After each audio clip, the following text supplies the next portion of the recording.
After being banned for a decade, earmarks returned last year. 158 House Republicans took a secret vote to embrace what's known as the currency of corruption in Congress. Earmarks allow federal legislators to set aside a specific sum of money for local projects in their states or districts, often referred to as pet projects or pork projects.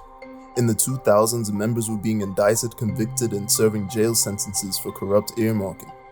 Infamously, fighter pilot Randy Duke Cunningham, RCA, a bona fide naval ace, was convicted for doling out earmarks and collecting bribes, including a yacht, a Rolls-Royce, and Louis-Philippe commode.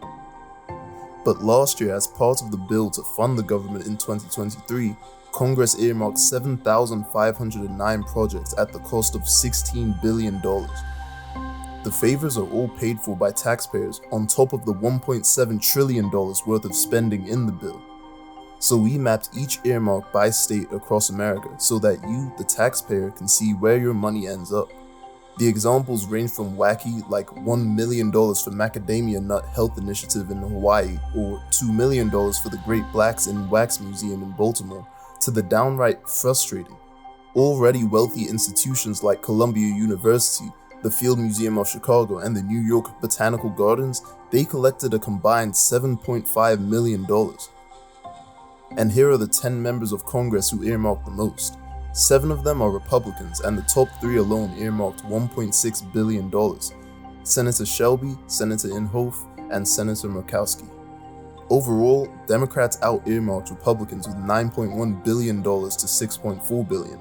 And despite rules that prohibit self-dealing, retiring US senators earmarked $10 million for institutions to host their archives, while roads, bridges, streets, and highways only accounted for 1 in every 10 earmarked dollars.